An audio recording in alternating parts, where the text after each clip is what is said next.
Achilles descensus averno, noctes atque dies patet atre iano aditus. Sed revocare gradum superas quae adoros. Hoc opus hic labo est. Edith. Good afternoon, Father. You see, I still remember my Virgil. I didn't hear you come up there. Oh, you were far away. Finding the descent to Hades easy. But to find your way back... Quiet, Roy! Trace one's steps out to the upper air. That's the task. That is the labour.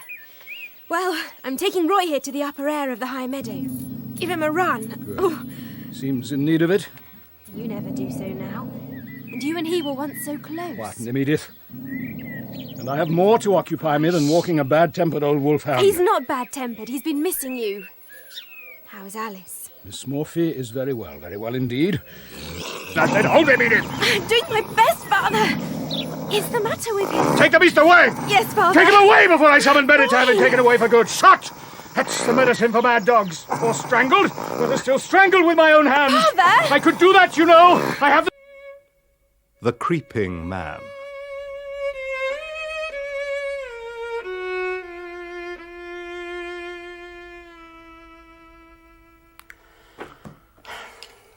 Holmes. Holmes. I've been here for half an hour.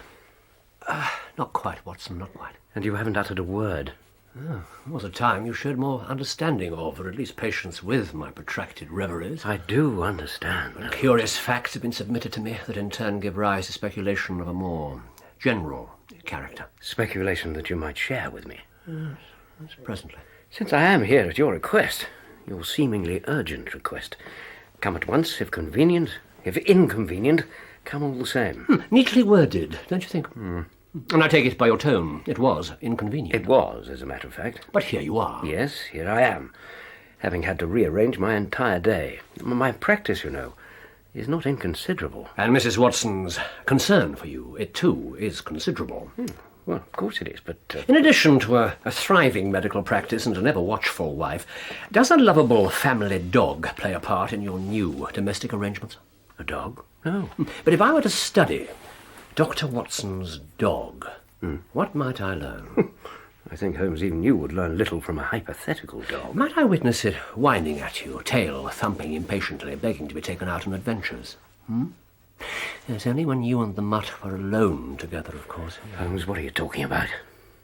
I am giving serious thought to the writing of a small monograph on the uses of dogs in the work of the detective. You mean bloodhounds? Oh, no, that's been thoroughly explored already. No, but a dog reflects the family life.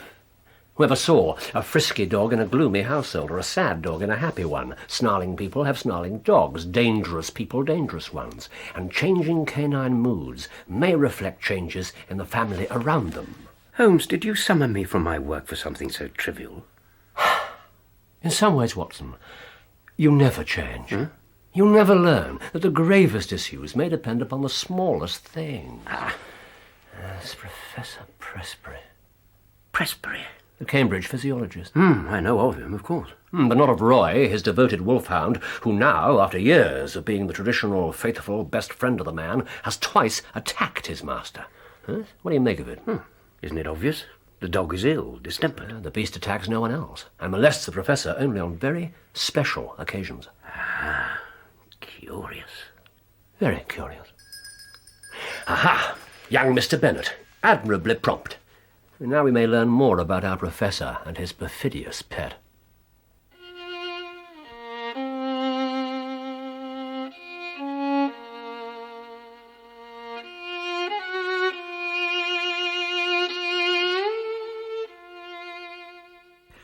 The matter, Mr. Holmes, is very delicate. So we understand, Mr. Bennet. The relation in which I stand to... Professor Presbury. Yes, both publicly and privately. You see, Watson, Mr. Bennet here is not only a professional assistant to the great scientist, but lives under his roof and is engaged to his only daughter. Congratulations, Mr. Bennet. Thank you. But the thing is, I don't see how I can, justify myself if I speak before... Before? A third person. Oh, I see.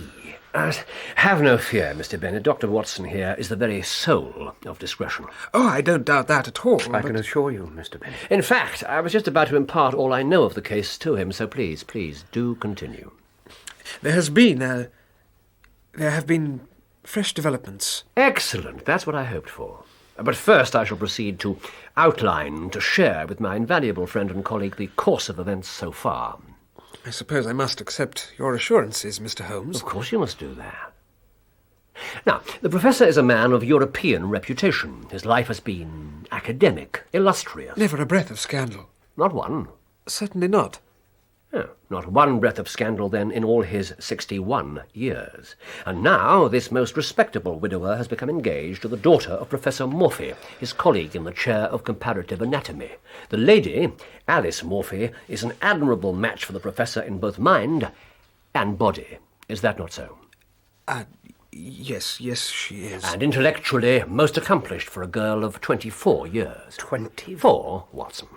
Then, not long after this happy engagement was announced, a little mystery clouded the Professor's normal routine. He left home. Left home? With no indication of where he was going. He was away a fortnight, is that correct? Yes, and returned. Altered. In certain ways. His intellect was not affected. His lectures were as brilliant as ever, if not even more so. But there was an alteration, as if he were under some shadow. Mr. Holmes. Those are your words, Mr. Bennet. Something sinister, you said. Not the man you'd known and admired for years. You frankly stated. And if I'm to help you, you must continue to be so frank with me and with Dr. Watson. Very well. You were aware of the change in the Professor as soon as he returned? From the very hour he returned. He threw himself back into his work with, if anything, more vigour, more brilliance than before. But, yes, he was altered. Blood tomorrow, Bennet. I shall announce my return with a dissertation, a very rhapsody on the blood of life. Blood must have its course, lad, and every dog its day. Yes, sir. Oh, you agree with Mr. Kingsley, then? Mr. Kingsley? Mr. Charles Kingsley, the Chartist clergyman who railed against celibacy and wrote much about water. An obsession instilled in him, I've always maintained, by his cold compulsory baths at school. Put the books down, boy. And find me that portfolio of vascular diagrams. Right, sir. We may agree with Kingsley, Bennet, who said also that we must do noble things, not dream them. But we can no longer agree with Harvey in his explication of the blood. Or rather, we now see more deeply, more clearly into the complexity and versatility of that. It's not up there, boy, certainly not up there. It's a purple folder, isn't it? Yes, tied with yellow cord. We must take a morning soon to reorganize this place. We've allowed too much clutter to accumulate. But it's good to be back, surprisingly good. And my first lecture tomorrow will be a declaration of intent on my part. My intent to do more than simplify difficult matters for inferior, immature minds. My intent to do new work, bold work. The air of the company in Prague must be supremely invigorating, sir. Prague? Yes, I had a letter from a fellow student there. He mentioned in passing that he... Give you a full account of my work there, did he, this student fellow? No, he merely saw you across the street. Well, no matter. Find that portfolio. Yes, sir. Oh, such a genius the man was. William Harvey. Here it is. De Mutu Cordis, on the motion of the heart and blood in animals, 1628. A new age began then, Bennet. Perhaps a new age is beginning now. Our knowledge of the constituents and functions of the blood. Leave that alone! Sir? Leave it be! You meddling young fool! Bring it here! Here! Here! Give it to me. This box, Bennet, this box you so carelessly handle. Sir, I merely lifted It contains only personal material, private material. It is no concern of yours. I understand, sir. I was only moving it out of my way. There are other things that are not your concern. Well, of course, sir, I would never... You are not my son, and you are not yet even my son-in-law. You will agree I am entitled to some privacy, let us not say secret, some proper privacy from a mere secretary and assistant, however much confidence I have in him. Of course. And I do have confidence in you, Bennet. I am confident you will respect my wishes, carry out my instructions. as to certain correspondence I expect from London. Correspondence? Letters, Bennett. Letters and packages of a strictly private nature from London, which will be marked beneath the stamp with a cross. You understand? A cross beneath the stamp? Just so. Letters and packages so marked are not to be opened by you, if you value your place here and your happy position with my daughter. And correspondence so marked did arrive? Yes, there have been several such deliveries. And you obeyed the Professor's command? You've no idea of their contents? None. They come from London. They were addressed in a rather illiterate handwriting. Beyond that, I know nothing. Yes, and the box you so angered him by touching? Mr. Holmes, the new development I mentioned, the incident the night before last. Yes, I've been wondering about that. All in good time, Mr. Bennet. All in good order. Huh? That's the proper method. My method. Huh? The box. I can tell you little about it. Wooden, quaintly carved. I think he must have brought it back from Prague. Its contents, too, are a mystery to you. Yes. All I know is he keeps the key to it on his watch chain. When did the incident you just described take place? Early in July. In fact, I can tell you the exact date. I have it here. The 2nd. And it was on that date, too, that Roy first attacked the Professor. On July the 11th, there was a similar scene, which Edith witnessed. Again on July the 20th. Then we had to banish the dog to the stables. Admirable.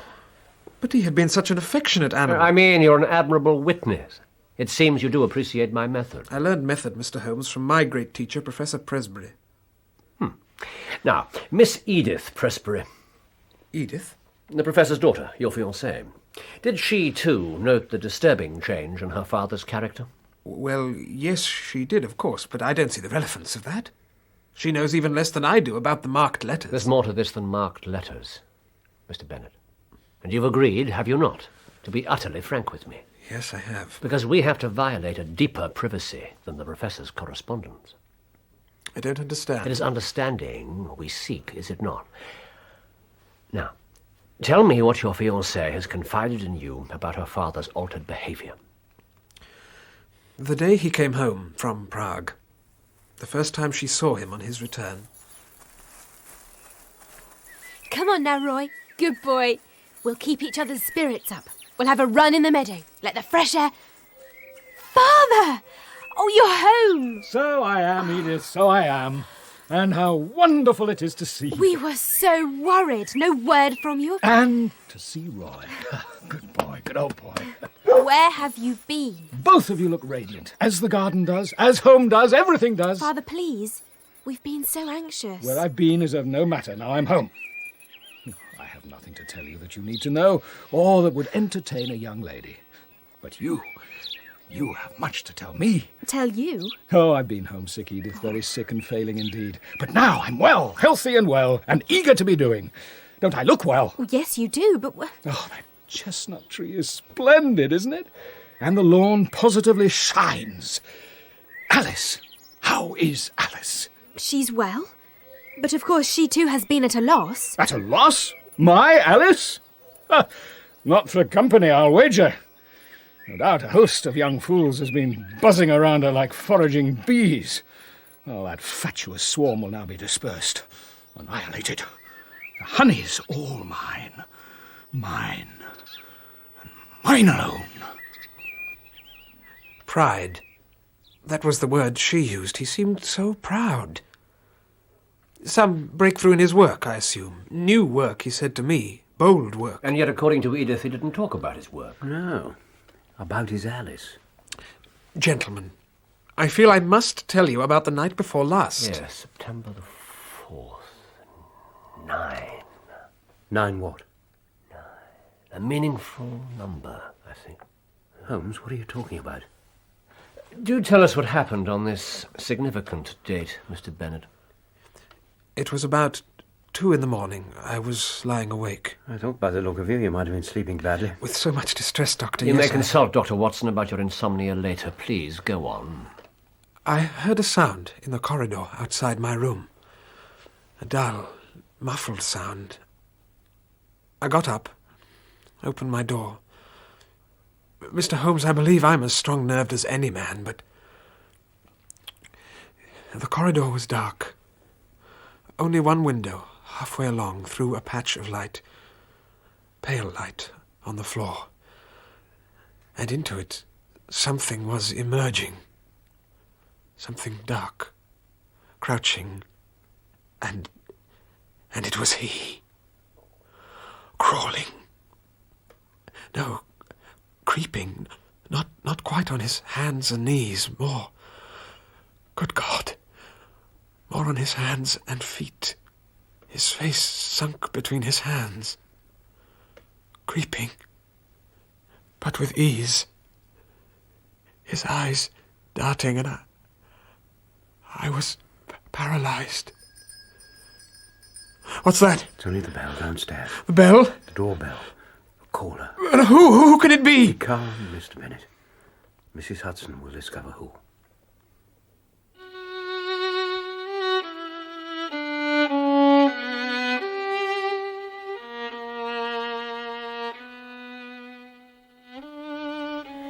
I'm sorry, Jack. It's all right. I knew I'd find you here, and I simply had to see you. After what happened last night, I just couldn't wait for you to return. I couldn't remain another night in that... Mr. Holmes, I do apologise for this intrusion and for my agitation. Think nothing of that, Miss Presbury. Any fresh light you may throw on your father's case will be most welcome. Shall I have Mrs. Hudson bring up some tea? No, thank you, Dr. Watson. I'm quite recovered. Do you feel able now to tell us what happened last night? Go ahead, Edith. We may speak as freely to Dr. Watson as to Mr. Holmes. Of course you may, of course you may. Do sit down, Miss Presbury. Yes, we'll hear your account of last night's new evidence a little later. First, I'd like to hear more of your impressions of the change in your father since his engagement to Miss Morphy. Alice. Miss Alice Morphy, to whom your father became engaged in June. Within days of that happy but unexpected... Well, yes, it was rather... Yes, within days of that happy but unexpected announcement, he disappears to Prague and returns an altered man. Tell us a little more about that. I don't quite see what you want me I to... confess neither do I, Mr. Holmes. After what I have told you, and when Edith has experienced something we Your haven't yet... fiancé will, I'm sure, confirm, Miss Presbury, that complete frankness is essential if we're to unravel this case, and complete trust in my method. Jack? Very well.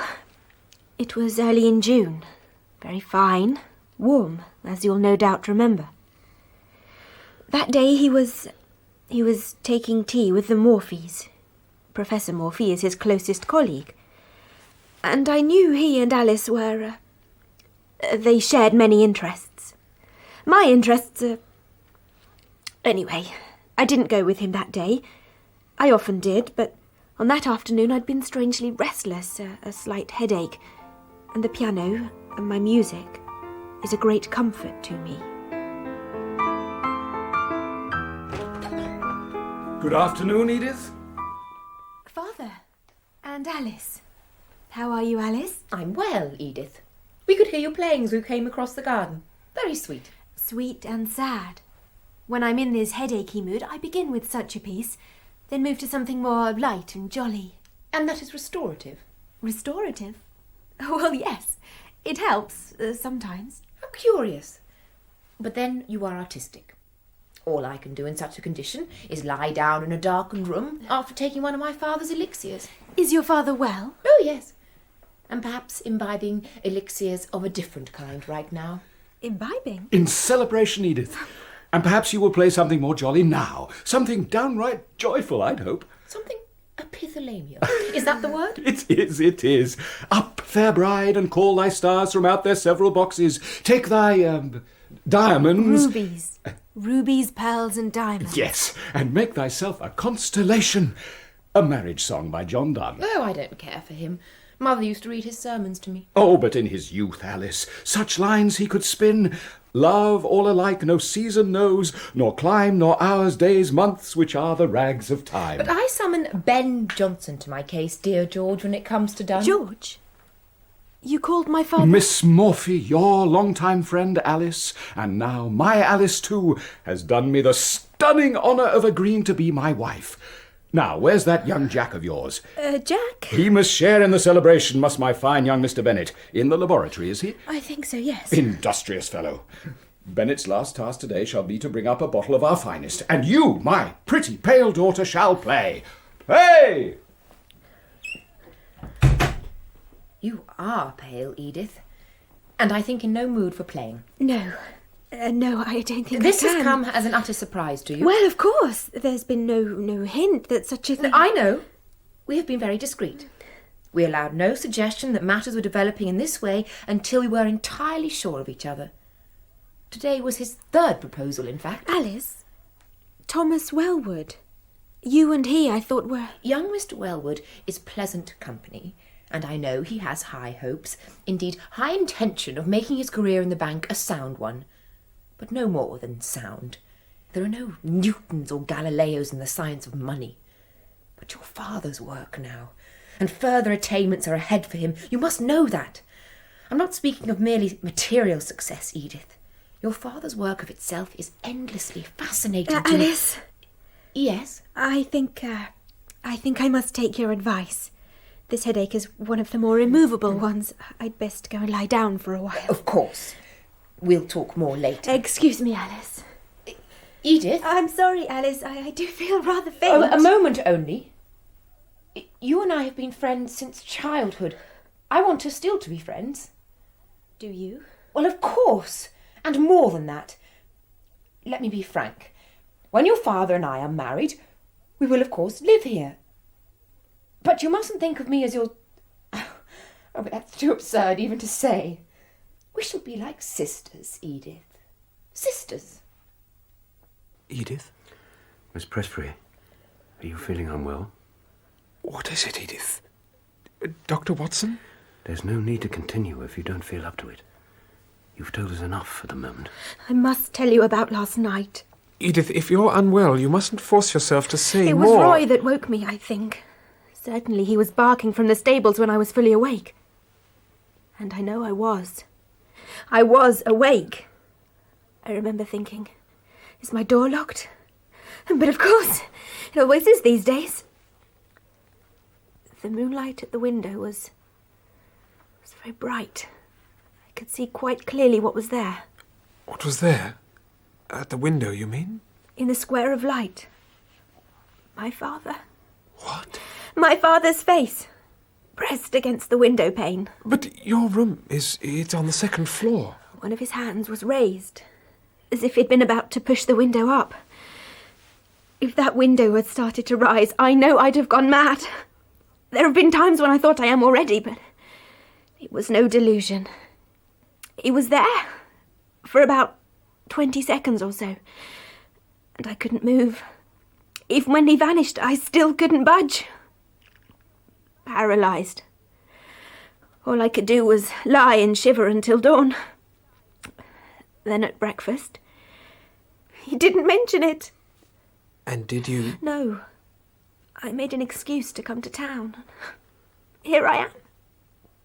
Curious. Most curious. Curious? It's uncanny. But last night, so soon, that is curious. Do you have something in mind, Holmes? Yes, an inn in Cambridge. You, Mr. Bennet, shall return to your duties with as normal a manner as you can pretend, while your fiancée remains in London. Your visit can be prolonged, Miss Presbury. Yes, easily. And you and I, Watson, if you can without too much inconvenience, uproot yourself from practice and domesticity. You and I shall, for the next few days, be in the most pleasant surroundings of that ancient and commendable hostel, the Chequers Inn. The linen is above reproach, the port above mediocrity.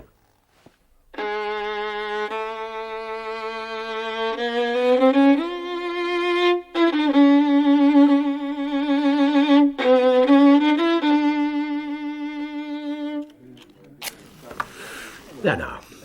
You agree about the port? It's very fine. And now that we're properly refreshed, we're fit to discuss the case. What's your opinion? Mine? You want my opinion? Why shouldn't I? These days, Holmes, I think I have become little more than a habit to you. Like a violin or your old black pipe. Sometimes you condescend to think aloud in my presence, but wouldn't it be as useful to address your pipe? Or that glass in your hand? Indeed no, Watson. My pipe doesn't register what I say, nor does it interject as you do. Kind of you to say so. Now, when Bennett found Presbury creeping along the corridor at night in that strange, stooped position, what do you make of that? Well, as a medical man, I've known a severe attack of lumbago make a person walk in such a way. Lumbago? An affliction that can certainly be trying to the temper. Let's not be too flat-footed, Watson. Bennett told us that he was able to walk erect again. I was joking, Holmes. And the change in Presbury's character, his mysterious trip abroad. Have you something suitably facetious to say about those aspects of his case? No. Speaking in all seriousness as a medical man, I believe it's a case for an alienist. A quite elderly gentleman falls in love, seriously so, with a much younger woman. His cerebral processes are disturbed by the affair. His journey to Prague may be a last and futile attempt to break himself of the passion. Something in there. And the secret letters and packages in the locked box. They may not even be directly connected. Some other private transaction, a loan perhaps, or share certificates. And the Wolfhound disapproves of this financial dealing. No, there's more to it all than this. All connected. And how do you propose we find out what more there is? In the morning, we confront Presbury. And cajole an explanation from him. Unlikely, but I'd value a good close look at him. His daughter's told us that he seems to have little or no memory of those times when he's altered. I've thought of a bold and provoking approach to take advantage of that fact. And are you familiar with Cambridge, Mr. Holmes? I have been summoned here before. That would suggest you are here, what's the phrase, on a case? We are, yes, but we don't yet know quite how time-consuming it might be. Then I must consume as little of your time as possible. What can I do for you, gentlemen? What can you do for us? I'm sorry? That was the question I was about to put to you. To me? Yes. You see, I heard, through an agent of mine, that Professor Presbury of Cambridge had need of my services. There is only one Professor Presbury, I'm sure. Oh, indeed, there is only one. And on the 26th of last month, you don't recollect communicating with my agent? It is not a matter of recollection. At no time have I considered dealing with any detective. Then my agent must be in error. We can only apologize for troubling you, Professor. Just a moment, gentlemen. Perhaps my agent can throw some light on the matter. It's not every day a man gets the opportunity to assist a detective of your stature. And your informant, Mr. Holmes, would I know his name? I doubt it very much. And my business is, in this respect, like the good doctors here. There must be the strictest confidentiality between investigator and client. Oh, I too put great value on confidentiality. Bennett? Yes, sir. These two gentlemen have come from London under the impression that they have been summoned. Do you know them? Know them, sir? Sherlock Holmes and Dr. Watson. Well, of course I know of them. Please trouble yourself no more, Professor Presbury. No trouble, Mr. Holmes. You handle all my correspondence, don't you, Bennett? Yes, sir. And have you a note of any kind, of any communication going to Mr. Holmes, or any letter, telegram, any scrap of paper at all, to or from any third party concerning this, Mr. Holmes? Nothing at all, sir. And perhaps you'd show these misplaced and mistaken gentlemen out, and return to me at once. His nerves are in extreme disorder. You'd best return to him quickly, Mr. Bennett. I fear you may be in for a rather uncomfortable time. And still, I hate to tell the man lies. Let him have his own way as far as you can. Try to cross him as little as possible. Before you go, which is Miss Presbury's bedroom window? Second floor, third from the right. And you'd better have this, Mr. Holmes. What is it? It's the address of the man in London with whom the professor is secretly communicating. Well, now. He wrote to him this morning, and I got it from his blotting paper. I must go, and please clear all this up soon. Well, the blotting paper, indeed. Yes, that young man has the makings of a detective, Watson. Yes, Dorak. Curious name. Holmes, look at that window. Miss Presbury. I have looked. There's a creeper below it and a water pipe above, which gives some foothold. It's Dorak. Slavonic, I assume. Are you suggesting you could climb to that window? Dorak, perhaps of Bohemia. Bohemia, Prague. Yes, there's one connection, Watson. But the once faithful dog that so hates him, the ivied wall, no normal man could scale. Glad you admit that. His creeping gait. We didn't learn much from our bold, close inspection, did we? Well, apart from his poorly concealed rage at our intrusion, he gave little away, and his memory is more reliable than his daughter believes. He struck me as being in possession of a perfectly clear and logical brain, and physically, there was nothing remarkable. Portly, smooth-skinned, his complexion and eyes quite healthy. Smooth-skinned, apart from the knuckles, of course. Knuckles? But always look at the hands first, Watson, then cuffs, trouser knees, and boots. The Professor's knuckles were thick and horny in a way that's quite new. What is it? The ivy, the knuckles, the dog, and Prague. Prague? And Alice.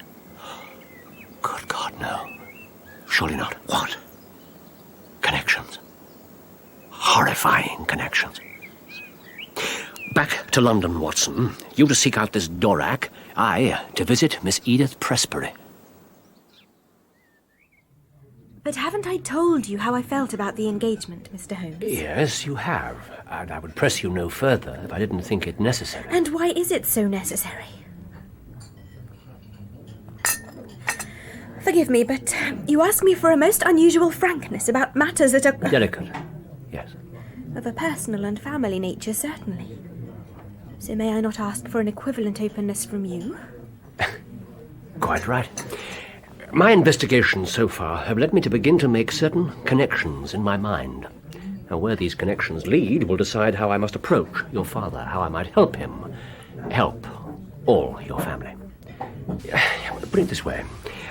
I am being so bold as to ask a lovely and decorous young lady to share with a virtual stranger those secrets young women friends might share. Oh, Mr. Holmes. Can you do that, Miss Presbury? Can you do that to save your father? Save him? And Alice. To save them both.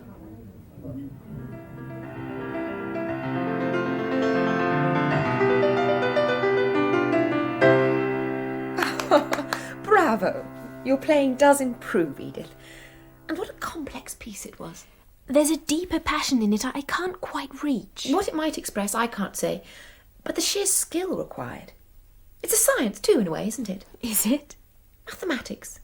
Each note in its place, like the components of an equation. I met Thomas Wellwood yesterday. Oh? He was passionate. He can be embarrassingly fervent, that young man. He seemed torn between grief and anger. He suggested you and he had an understanding. He misunderstood. And his passion will fade.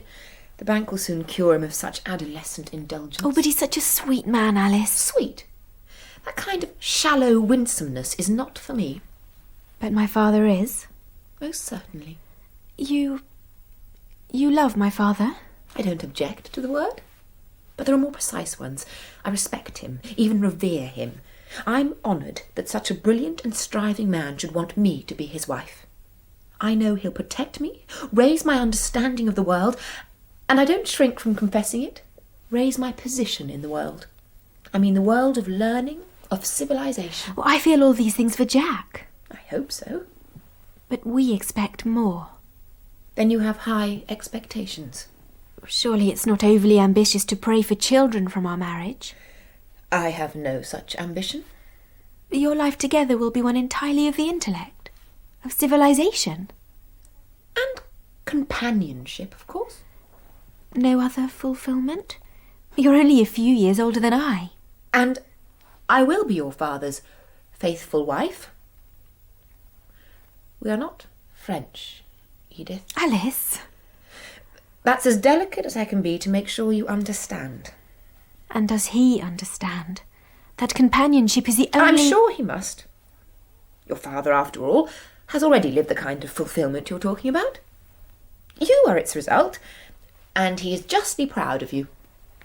I remember his face when he announced your engagement. He looked fervent. His eyes were young. Please, can we let this subject rest? Have I given away enough secrets now? Yes, I think you have. And your connections? They become more clear. In what direction do they lead? They lead me to Cambridge. You, they compel to stay here, out of danger.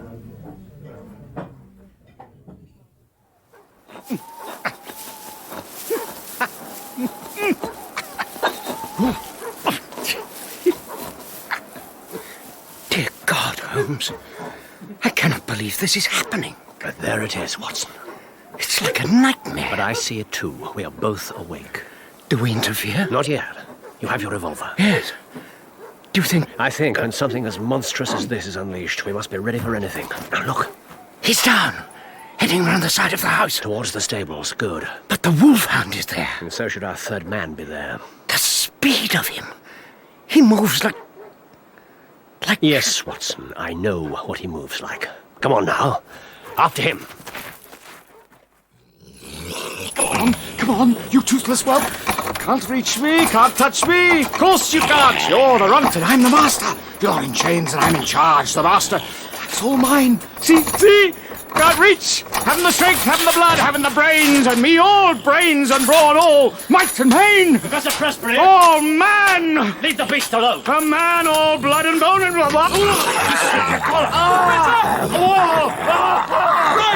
Right, put down. Take care, Mr. Bennett. Stay back, he knows me. Down, right, put down.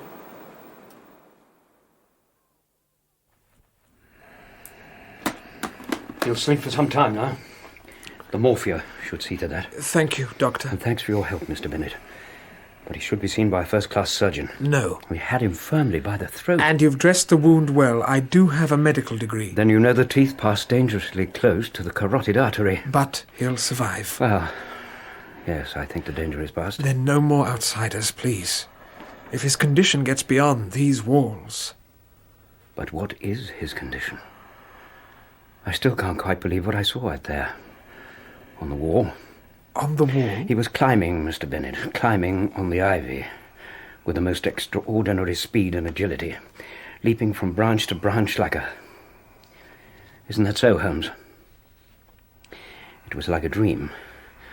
On that moonlit wall in his dressing gown, he looked like a huge bat, and he seemed to climb for the sheer joy of it. His agility was... I can't fathom it. For pleasure? He climbs an ivied wall for pleasure?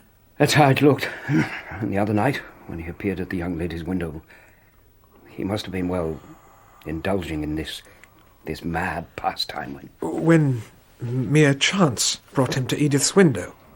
Yes. We must assume so. Is that your opinion, Holmes? Holmes? What? Mere chance brought him to his daughter's window. Oh, no doubt. No doubt. Holmes, what is this? How could he do those things?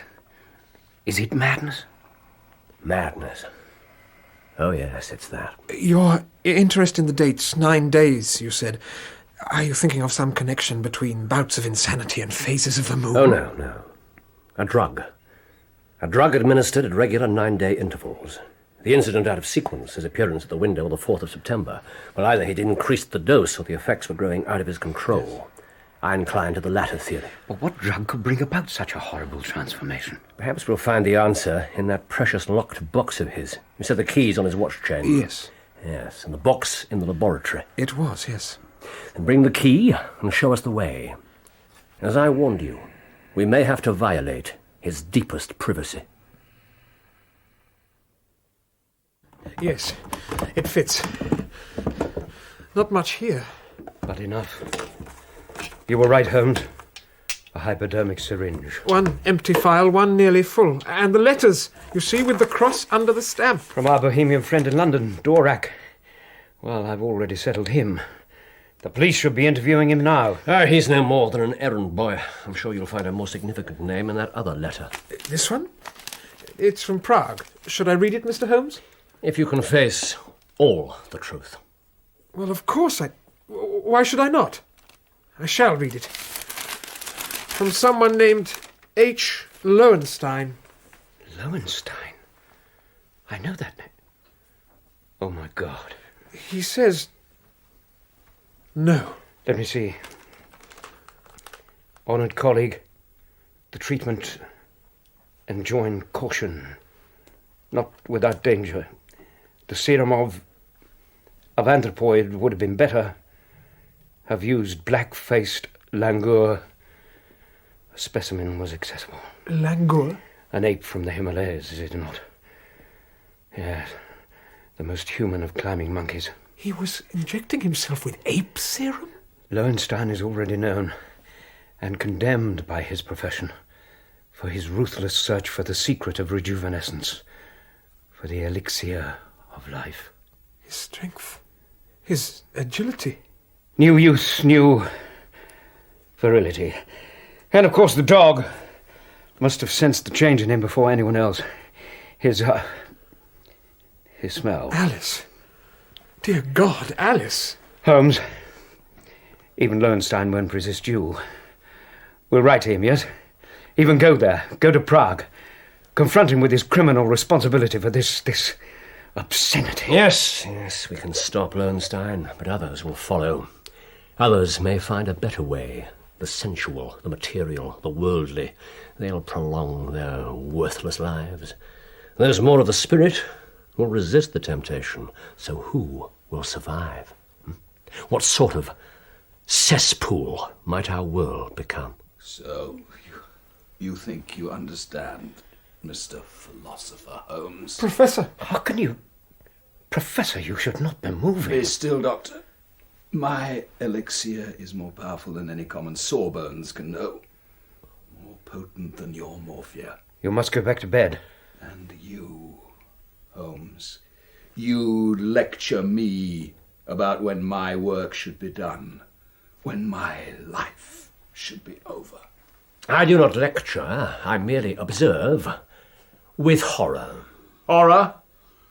The meddling detective, the grubby snoop is horrified? How can you understand my horror? That I should wither before my work, my life, is fulfilled. How can you understand my need? Professor, let me, dear God. Strange to hear that name from one who'd flout nature's laws. What? Oh, I'm not down here to pray, Holmes. My legs gave way. They just gave way. Look at yourself. Listen to yourself. Is this the man of renewed youth who'll wait at the altar for Miss Alice Morphy? And don't you think a wife, even one as innocent as she, will sense that you stand there with blood in your veins? That's an affront to nature. Blood that flows from a monstrous experiment that's already brought you like an animal to your daughter's window in the middle of the night. That's aroused disgust and fear in your family, your friends, even your own dog. Watson. Yes, Holmes. There's an early train to town. But I think we have time to return to the Chequers first for a refreshing cup of tea. What's to become of me? You have a loyal servant in Mr. Bennet here, and I think still a devoted friend. Of course. God bless you, Bennet.